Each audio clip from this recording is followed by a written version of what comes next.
Olá, voltamos aqui com o Resenha Corporativa, o podcast do seu negócio, e vamos falar aí sobre esporte, sobre condicionamento físico, sobre hipertrofia, sobre um pouquinho de cada coisa aí, né? Hoje em dia todo mundo procurando bem-estar, saúde e um melhor condicionamento físico também. Seja bem-vindo, Roberto, da Estúdio Série. Tudo bem com você? Como é que tá aí essas perspectivas para o final de ano aí, todo mundo procurando academia agora? Bom dia, Sara. Bom dia a todos do Resenha Corporativa. Sim, esse mês é um mês complicado porque o pessoal todo quer resultado rápido, né? O que não é tão simples, né? O pessoal pensa que é assim fácil, mas não é. A gente tem que passar por um processo, né, de treinamento, alimentação. É um processo longo, o pessoal às vezes não entende isso. E aí entra mais pesado também o trabalho do personal, né? No sentido, assim, do professor, de orientar e explicar também que esse resultado não é tão rápido, né? Que precisa ter uma continuidade, né? Porque eu vejo assim, final de ano o pessoal corre para as academias achando que vai fazer o projeto verão super rápido. Né? Então não dá. A primeira coisa é disciplina, né? Costumo dizer, pessoal, se você não tiver disciplina, foco, você não tem resultado. Você tem que ter uma constância de treino, se dedicar. Tem que gostar também, né? Porque às vezes o pessoal não gosta. Tenta fazer academia, aí vai um dia, falta 2, falta 3, falta semana. Então, se você não gostar também, atrapalha muito. E com relação até o gostar, eu percebo o seguinte, que a academia, no início, ninguém tem muita paciência, porque você tem que dispor ali de um esforço físico, no momento do seu tempo, tudo isso. Mas depois de um determinado tempo que você entra naquela rotina mesmo e começa a ver o resultado, é que as pessoas acabam se viciando, né?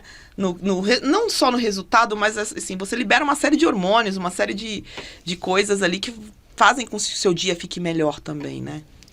Sim, é que o pessoal quer resultado rápido, né? Então, eles têm que entender que tem aquela teoria que fala que pelo menos tem que ficar 3 meses, né, na academia, que você começa a ver seu corpo mudando, você começa a pegar gosto, porque você começa a se motivar, a autoestima melhora, né? Tudo isso aí faz parte também do gostar, né, da academia. E como é que foi que você entrou nessa, assim?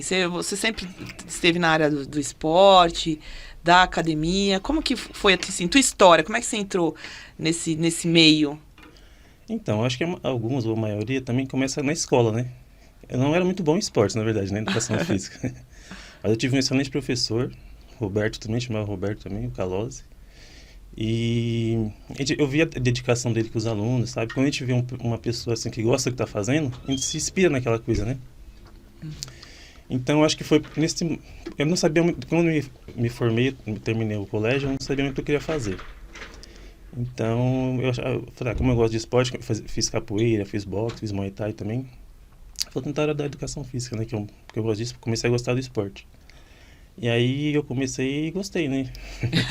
É interessante você falar isso assim. Eu tive até um professor que... Porque eu fiz essas pautas, tô fazendo umas pautas assim sobre esporte, sobre artes marciais, tudo isso. E a gente falou muito sobre isso, né? Que às vezes a influência de um bom mestre, de um bom professor, ele muda a vida da pessoa, né? E tipo, no teu caso, você não gostava muito da educação física na escola, até que encontrou um bom professor que acabou, de uma certa forma, te encaminhando nisso, né? Acho que em todas as áreas, assim, se você tem uma pessoa que você se espelha, que você acha, nossa, essa pessoa faz bem esse negócio, né? Você acaba se motivando, né? Você acaba querendo fazer ou parecer com aquela pessoa ali, né? Você se espelha naquela pessoa ali, né? É verdade. Qualquer área, assim, que você for fazer. E isso também no mundo da musculação? Ah, sim. E como que funciona lá, por exemplo, com os teus alunos? Você tem que fazer, tipo, chega alguém para fazer, né, num projeto que... tem aquela questão do projeto verão. Como que você vai passar, no caso, um treinamento para que essa pessoa tenha algum tipo de... Enfim, ela não vai conseguir chegar no objetivo dela num período tão curto, né? Mas para que ela consiga começar a entrar e começar a gostar desses exercícios. Lá no meu estúdio, na verdade, já é um pouco diferenciado o método de treino, né? Tá. Lá eu já foco no máximo 10 pessoas por horário, já é um negócio mais reservado mesmo, né? Que a maioria lá no meu estúdio quer mesmo emagrecimento. Entendi. Então eu já foco num treino mais dinâmico, eu costumo dizer, um treino mais metabólico, mais dinâmico.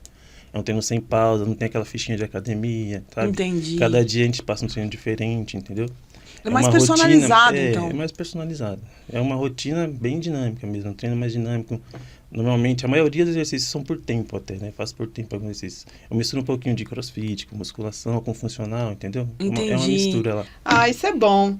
E quem quiser procurar lá o teu estúdio, fica onde, Roberto? É lá no Jaraguá, Avenida Alex Jaffer, número 33, primeiro andar. É isso aí, gente. Obrigada, viu, Roberto, pela Obrigado sua a você. participação aqui uma no, honra estar no aqui com Resenha, vocês. explicando pra gente. Eu adorei. Acho que essa ideia sua de criar essa metodologia de trabalho é bem diferenciada mesmo. E logo, logo, muito provavelmente, muita gente, né, alguns outros professores vão estar seguindo aí a tua orientação, É que teu hoje em dia o método. pessoal abre muito academia, mas foca em quantidade, né? Então, Eu sempre falo, no estúdio eu foco em qualidade. Por isso que eu reduzi para 10 e quero dar qualidade para os meus mas alunos. isso que eu acho que é o mais bacana também, porque a gente estava até falando aqui, né? Você viu, eu ia concluir, acabei não concluindo. A gente estava falando aqui, né, da questão dos 3 meses, você pontuou, Sim. que são 3 meses para a pessoa começar a ter um resultado. E de fato, no início, para todo mundo, principalmente para quem nunca teve contato ou nunca fez uma atividade física, o início é terrível. Sim. Porque você vai sentir um desconforto, você não está acostumado com aquilo, você não vê, não adianta, você não vai ver de imediato, você não vai ver no primeiro mês diferença nenhuma no seu corpo, talvez nem no seu peso. Porque, aliás, tem aquela questão também de gordura, 1 quilo de gordura é isso, 1 quilo de um volume diferente. Então, você consegue ver, às vezes, você não percebe, né? Então, é muito complicado o início. Mas, as academias, quando elas focam muito na quantidade, é ainda mais difícil. Por isso que, antigamente, você tinha aquelas academias que faziam aqueles planos. Você tinha que fazer um plano de 1 ano. A pessoa só ia 1 mês. Sim. E as academias faturavam horrores. Sim. Porque elas, na evasão. Muitos fazem isso ainda. Então, ganhavam horrores na evasão mesmo. Porque o pessoal não dava continuidade. Não dava continuidade porque não tinha aquele incentivo, aquela atenção mais personalizada para que conseguisse tornar aquilo uma rotina, tornar aquilo parte da sua vida. E aí, esse seu método que você desenvolveu ali no seu espaço, acho que proporciona muito isso. Que a pessoa ter um acompanhamento, começar, porque ela tendo um acompanhamento, ela começa a ser mais presente, automaticamente ela vai ver o resultado, né? Uma coisa que vai puxando a outra. Vendo o resultado, ela permanece, né? Sim, você fideliza sim. aquele teu aluno ali, né? Enfim, e aí a coisa se espalha. Esse é um dos objetivos dos meus desafios, porque o primeiro desafio que eu fiz foi de 1 semana, que foi o da batata doce. A gente faz uma alimentação com batata doce. E o pessoal conseguiu perder de 1,5 kg, 3 quilos em 1 semana, entendeu? Legal. Esse último que eu fiz agora foi o jejum intermitente. A menina conseguiu perder 7 quilos em 30 dias, entendeu? Então, a pessoa vê o corpo mudando, tipo, já dá um outro ano para ela continuar a treinar, entendeu? Muito bom. Bom, agora é isso, gente. Obrigada novamente, Obrigado a viu, vocês. Roberto? Gente, vamos terminando aqui nossa resenha corporativa de hoje. Clica aí no sininho para receber todas as notificações. Curte, dá um like, compartilha. Segue a gente lá pelos portais lá do Portal R011, do Guia 011, também pelos portais lá do Lex Studio. E segue lá também o Estúdio Sério, lá com o Roberto, lá que vocês vão ter bastante resultado. Obrigado, Muito gente. bom. Tchau, tchau. Tchau.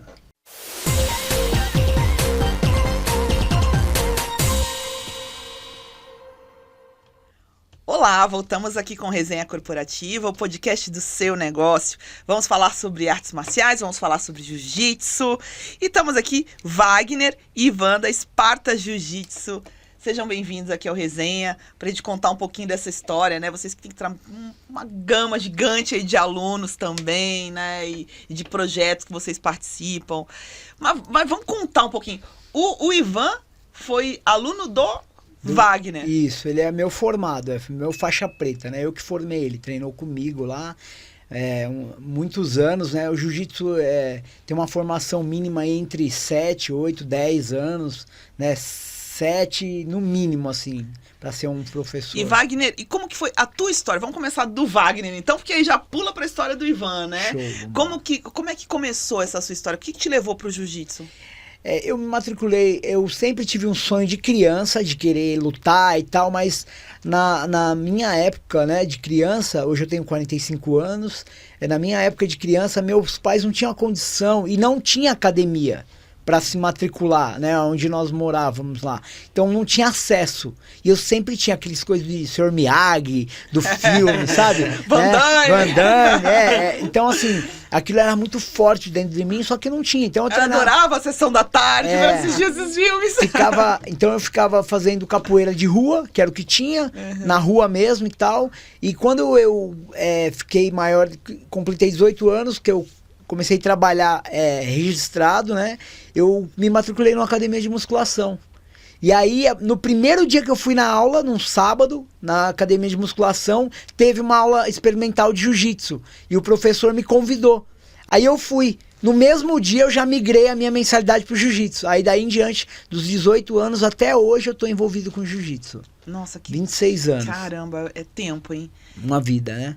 E você viu essa evolução do jiu-jitsu aqui no Brasil, literalmente, né? da época do 98 lá, os pit boys, né? Que brigavam nas baladas, nas ruas. Era tudo muito mal visto. Hoje não, o jiu-jitsu tá muito profissional, né? Então evoluiu muito. Eu lembro ali por volta de 94, por aí, no Rio de Janeiro você tinha as primeiras academias de jiu-jitsu, acho que um pouco antes até disso, lá da família Gracie. Isso. Aí, assim, virou uma febre no Rio o jiu-jitsu, naquela época. Eu lembro que eu passei uma temporada lá, essa época, eu já era adolescente, né?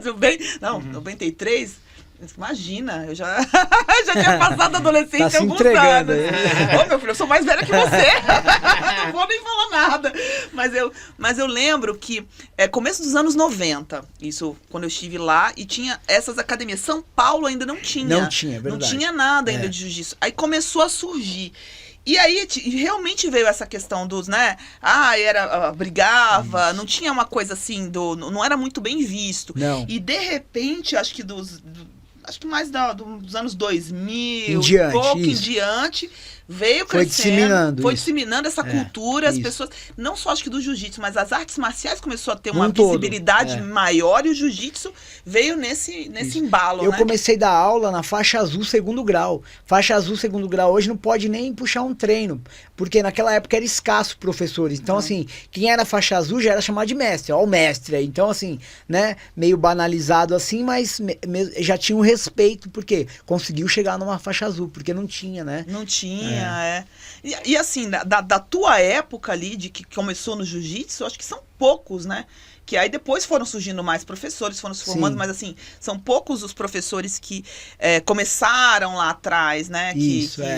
Hoje em dia tem um pessoal bem novo que hoje tem muito acesso, hoje tem muita aula. Na minha escola tem mais de 20 aulas por semana de jiu-jitsu. Então, assim, hoje, se o aluno quiser, ele faz 4 aulas no mesmo dia. Né? Naquela época, não. Você fazia 4 aulas em um mês, praticamente, em uma semana, entendeu? E hoje eu tenho 4 aulas em um dia só. Então, o acesso está muito mais fácil hoje. Dá para a pessoa evoluir muito mais rápido. Tem o YouTube, tem as plataformas, tem os professores, entendeu? Então, tá muito mais fácil hoje aprender e desenvolver. E dali em diante, você começou a formar professores, né? Isso, aí eu tive uma história assim, fiquei 8 anos só na minha faixa marrom até a faixa preta, então eu tive um longo, né, coisas da família, de pessoal e tal, e só que eu sempre dei aula, desde 2002 eu dava aula.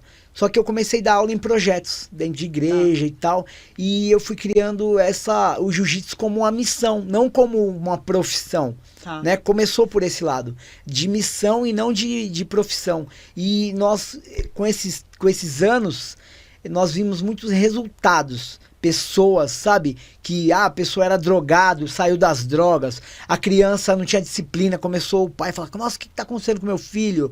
Sabe? Histórias de crianças que estavam sem a base da família e de repente encontrou e começou a se alinhar, e aquele cara que fazia coisas que não deveria, ele entrou para um caminho bom, e a gente conseguiu ver muitos resultados através do jiu-jitsu, né? E no final do treino a gente sempre traz uma reflexão, traz uma palavra ali no momento, né, oportuno, e isso causa um efeito muito poderoso no ser humano. Porque às vezes ele chega ali para lutar. Eu já recebi aluno, eu vou contar a história de um aluno aqui. Ele chegou no tatame para mim e falou assim, eu falei, e aí, meu, conheci desde criança o aluno, né, crescemos junto e tal. Ele chegou no meu tatame lá, o que você está fazendo aqui? Não, então, eu tenho que afiar minhas ferramentas que eu preciso matar uma pessoa. Nossa. Aí eu olhei assim, sério? Eu sei o que o jiu-jitsu pode fazer com uma pessoa dessa. Então eu não falei assim, não, meu, aqui eu não posso te aceitar. Porque se vai matar uma pessoa, vai ser culpa minha, né? Diretamente. E esse rapaz é o Ivan. Sério, Ivan? E mudou assim, então, a tua Lá vida? no jiu-jitsu ele encontrou pessoas... Mas olha, vou te contar uma coisa, Wagner. Eu comentei isso aqui num podcast, inclusive, falando sobre artes marciais. A função do professor, do mestre, é tão importante na vida desse seu aluno, daquela pessoa que ele está formando, porque eu acho assim, eu sou um pouco contra aquela coisa da arte marcial, vou dar aula por dar aula. Se você não tiver uma estrutura, e eu te digo mais, é uma estrutura pessoal, emocional, sabe, didática, para poder lidar com as pessoas, porque você pode criar alguém que vai ser um exemplo e que vai transformar vidas dos outros, ou você pode criar um monstro. Com certeza. Dependendo do mestre. Se essa pessoa, né? Se essa pessoa chega, de repente, num outro lugar qualquer, e ela é recebida de uma outra forma, e ela é incentivada àquela coisa, às vezes maquiado de defesa, mas a ter um comportamento mais agressivo, você cria um monstro. É verdade. Então, isso eu acho a importância do professor, do mestre de arte marcial é tamanha que ela vai muito além do simplesmente passar aquela metodologia, a técnica. É porque lá dentro do tatame você consegue formar o caráter da pessoa, né? Formar um cidadão de fato, né? Porque lá dentro tem a disciplina, lá dentro tem regra, lá dentro tem, se você fizer algo errado, você vai pagar por aquilo, você vai ser punido por aquilo de uma forma hoje mais tranquila, mas vai ser para colocar, né, aquele equilíbrio na pessoa. Então assim, ela vai, antes de entrar lá no dojo, no tatame, ela vai ter que pedir permissão pro professor, cumprimentar o tatame, cumprimentar por hierarquia, por ordem de faixa. Então tudo isso vai criando uma disciplina e um respeito dentro da pessoa automático, assim, sem peso, sabe, sem aquela coisa carrasca igual antigamente nós tínhamos. Então hoje é uma coisa mais leve e a gente consegue implantar isso dentro do tatame e transformar essa pessoa, sabe? E essa pessoa que já tem um coração bom, que já gosta, ela vai ficar ainda 100 vezes melhor como ser humano, sabe? E nós... E você, Ivan? E como que foi, então? Aí, beleza, encontrou seu mestre, seu professor, e mergulhou no jiu-jitsu, fez isso da tua... seu propósito de vida. Eu tive um problema particular, né? E eu tive que mudar de bairro, e eu mudei do lado da academia do mestre. E eu conheci ele desde menino lá. E aí eu falei, eu preciso fazer uma arte marcial, né? Porque senão eu vou morrer. E aí eu procurei ele e falei minha verdade, porque eu conhecia ele, né? E hoje eu falo para meus alunos, eu falei, se chegar aqui, você se tornar professor, chegar uma pessoa e falar assim, eu quero fazer jiu-jitsu, que eu quero matar uma pessoa, você aceitaria na sua academia, sim ou não? A pessoa, eu não aceitaria, então não estaria aqui, porque essa pessoa sou eu. E eu agradeço a ele, eu sou leal a ele por tudo que ele fez. E aí ele falou, vem amanhã que vai ter um kimono aí para você, uma faixa, e quem morreu foi eu, com meus pensamentos, né? E o jiu-jitsu me ajudou, porque esse rapaz lá na frente, lá eu tive um problema, ele veio para me matar com a faca, eu tomei a faca, e aí as coisas veio acontecendo, e eu consegui resolver depois, né?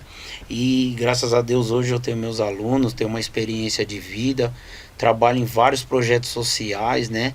Hoje, depois que for pro ar aqui, tá todo mundo querendo assistir, né? Falou, meu professor, meu mestre, meus professores. Então as pessoas olham pra gente e vê a verdade, porque a gente fala a verdade, né? Eu não tenho nada a esconder. Só tenho a agradecer a presença de vocês aqui, a tua história, Wagner, a história do Ivan, e o Ivan sendo um exemplo também de como isso dá certo, e hoje ele está passando isso para outras pessoas também, né?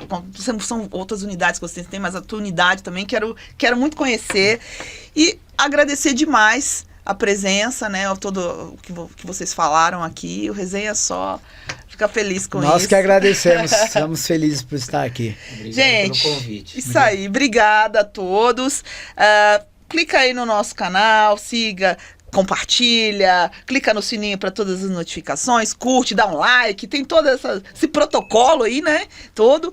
Segue a gente lá também pelos portais, lá pelo portal R011, pelo Guia 011, lá também pelos canais da Lex Studio e pelo Esparta Jiu-Jitsu também. Isso aí. Divulgar lá nas redes sociais. Isso aí, hein? gente. Os. Até a Gratidão. próxima. Os. Tchau, tchau. Os.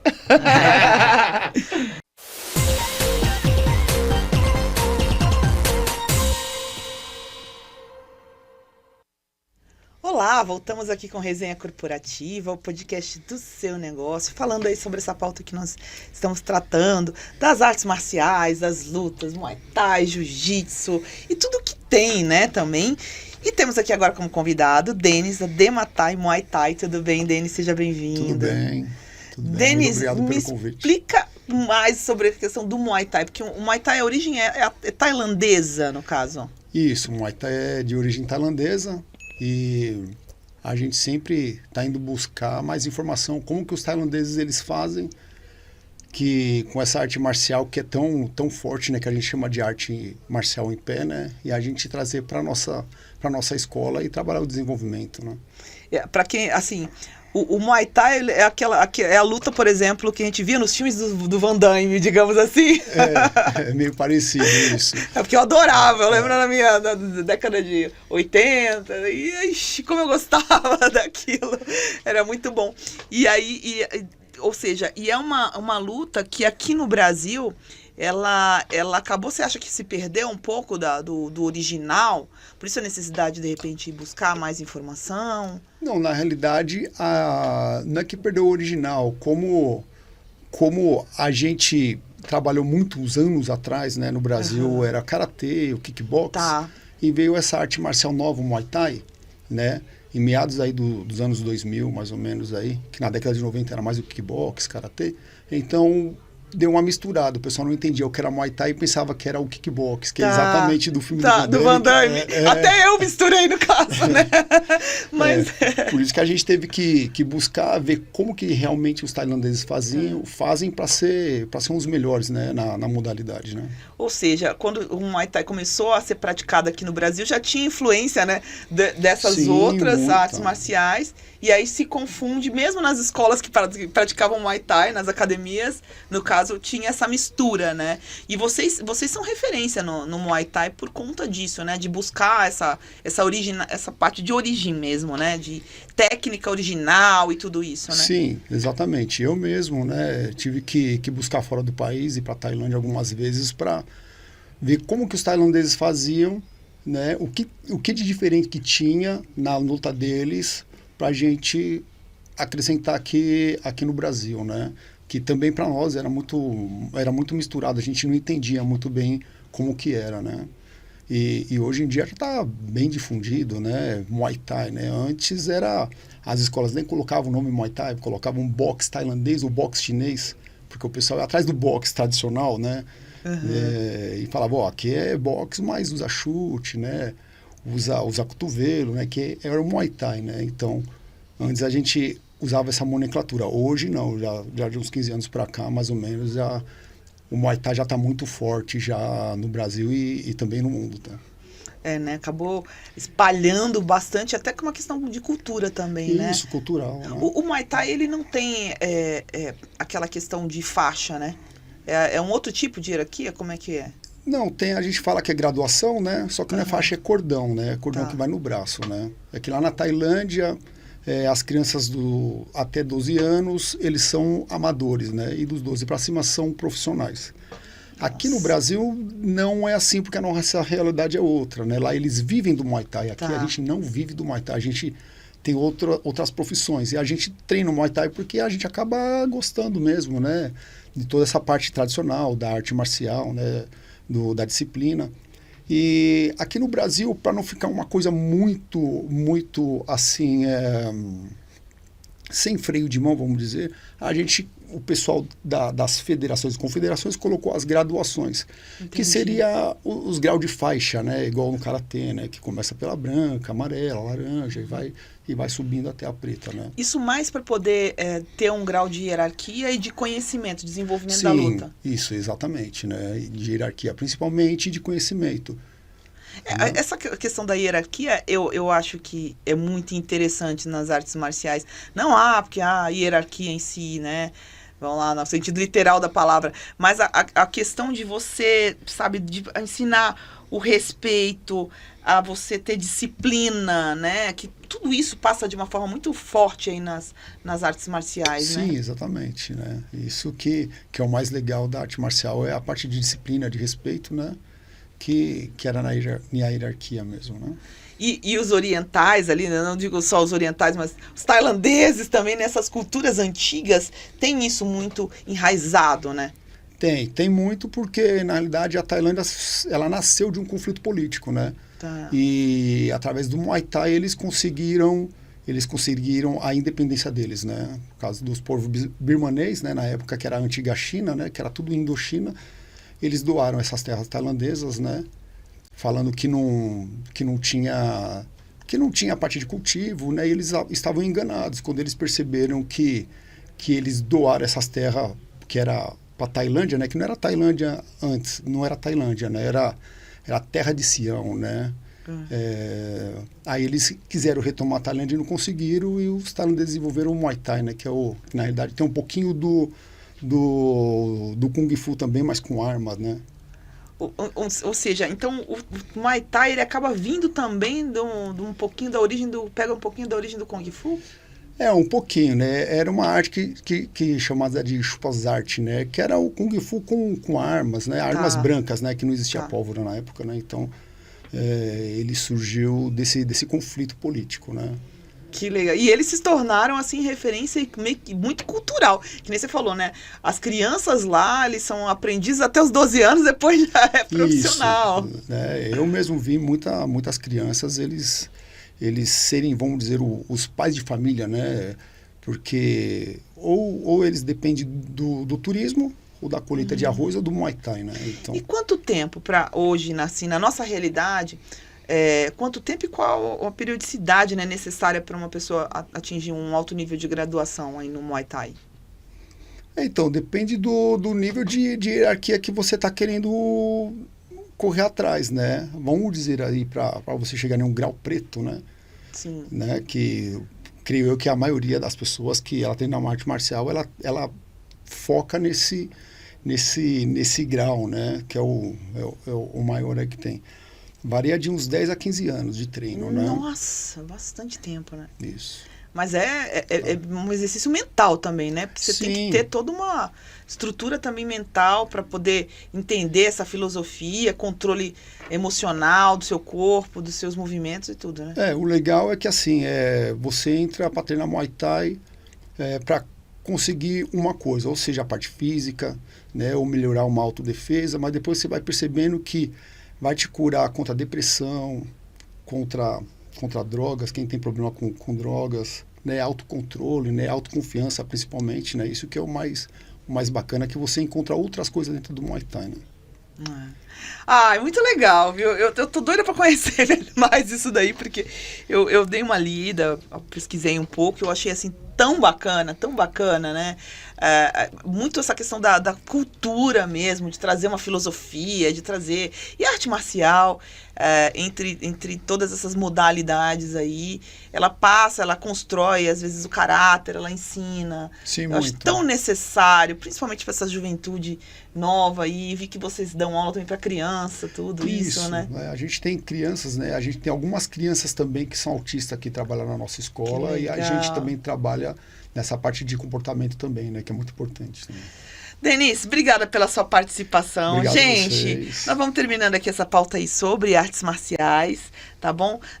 O Denis já está convidado aí para depois a gente falar mais sobre esse assunto, para tratar também aí, ele explicar um pouquinho da história dele toda aí, que é muita coisa bacana, tá bom? Se inscreva aí no nosso canal, curte, compartilha, dá um like, clica no sininho para receber todas as notificações e até a próxima. Ok, muito obrigado aí pelo convite, com certeza a gente vai ficar um pouco mais aí nesse bate-papo aí. Obrigada. Obrigado.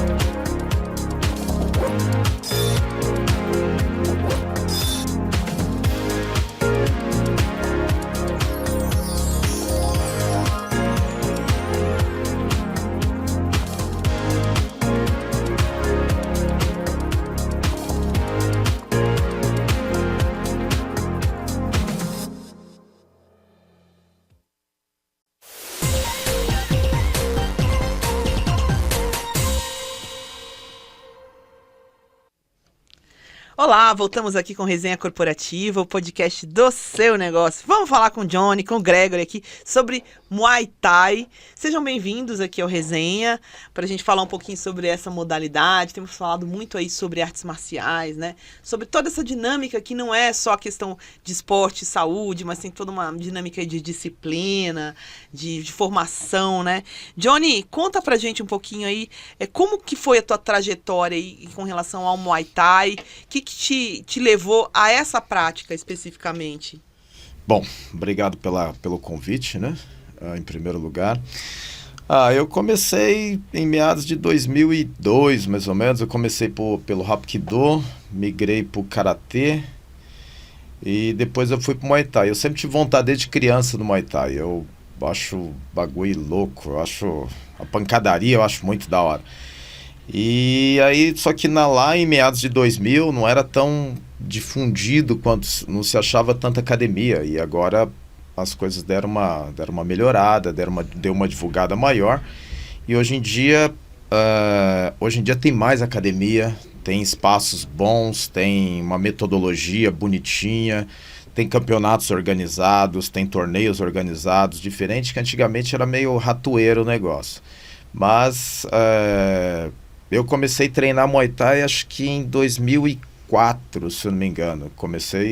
Antes era Hapkido, Karatê, treino Jiu-Jitsu também, mas o meu forte que eu dou aula é o Muay Thai. O Hapkido é o quê? Eu nunca ouvi falar Hapkido é uma arte marcial coreana que foi usada pelos monges coreanos. Ela não é tão difundida, né? Eu comecei com o mestre Eric da Tigers, Korea Tiger, lá na cidade de Osasco. Foi o primeiro contato que eu tive com o luta, foi com o Hapkido do Eric. E hoje tem até uma difusão maior, mas eu fui levado, um colega meu, o Vitor, que ele levou, ele falou assim, não, eu treino lá, vamos lá. Eu falei, eu não curto, eu queria Muay Thai. Ele falou, mas na falta do Muay Thai vamos com o Hapkido. E aí a gente foi. E aí depois eu morava em Barueri, aí eu me mudei de Barueri, fui morar no Bom Retiro, e aí eu procurei o Hapkido lá, só que aí tinha uns bigodes assim de associação, porque eu era da Korea Tiger, e aí eu fui para a academia de lá era de uma outra federação, e aí quase que eu apanhei dentro da academia. Eu falei, esse negócio não é para mim não, tô dando linha. E aí eu comecei no Karatê, aí eu fui pro Karatê também lá no Bom Retiro, que eu fui treinar pela Kyokushin, treinei acho que uns 3 anos, disputei bastante, acho que eu disputei umas 8 lutas mais ou menos de Karatê, na academia Fight Force do mestre Wilson. Aí depois eu fui pro Muay Thai. E o Muay Thai, a origem é o quê? Tailandesa, não? Sim. Do Muay Thai. Hoje aqui no Brasil, você estava comentando, né, que antigamente não era muito difundido, agora que começou mais foi isso quando? Então, o Muay Thai, ele veio trazido para o Brasil, aí juntou, pegou tudo, colocou no liquidificador, capoeira, boxe, o karatê, a capoeira, aí colocou lá no liquidificador e isso aqui é Muay Thai. E acho que a partir de 2010, 2011, começou-se a ir para a Tailândia, brasileiros ir para a Tailândia e estudar regras, aprender as regras. Tanto é que teve Thai Kick, tinha outras denominações lá e tudo era Muay Thai. Aí falava-se que Muay Thai é a mesma coisa que o kickbox. Então, acho que a partir de 2010, 2011, começou-se a estudar regra, ir para a Tailândia, ver como que se luta o Muay Thai, como que é a corrida da luta, que às vezes o cara venceu o 3º e o 4º round, e aí no 5º round ele não quer lutar.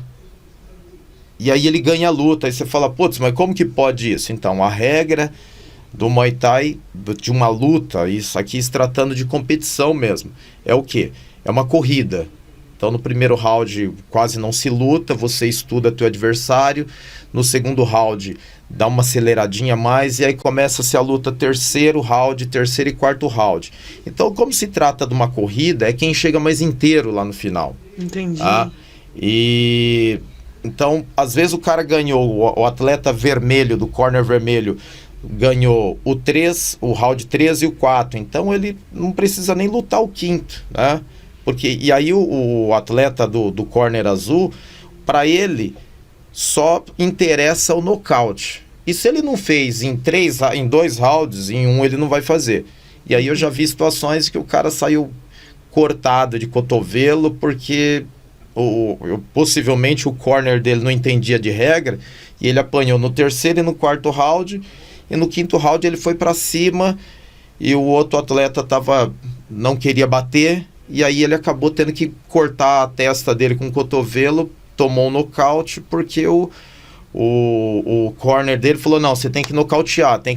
Então se você não fez, não vai fazer. O corner é o treinador. O corner é a equipe que te treinou. Que vai te acompanhar nessa competição. Que aí, entre um round e outro, ele vai ali, vai fazer uma massagem, dar água, tirar o teu bucal, pôr um gelo na nuca e te dar orientações também sobre, o cara tá ali, teu adversário tá com a guarda baixa, ele joga mais tip, corta ele de bica, entra, faz uma finta e entra isso, bate mais de joelho, o cara quer clinchar, o cara quer vir para cima.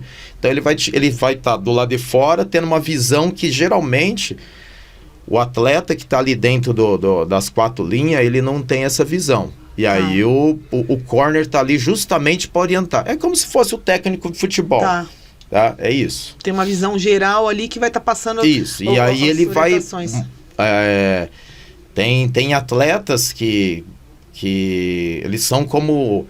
o corner é o joystick lá do videogame, né? E ele tá ali, joga direto agora.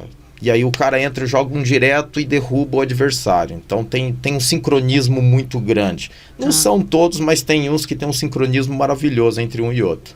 É isso aí. Johnny, obrigada pela sua participação, explicando pra gente aqui, principalmente essa parte da competição, né? Como que funciona, que eu acho que era uma curiosidade que todo mundo tinha. Obrigada também aí, Gregory, pela sua presença aqui no Resenha. E é isso, gente. Vamos terminando por aqui com mais um pouquinho sobre o Muay Thai. Um beijo a todos. Clica aí no sininho para todas as notificações. Curte, compartilha, segue a gente aí nas redes sociais, aí nos portais também. E até a próxima.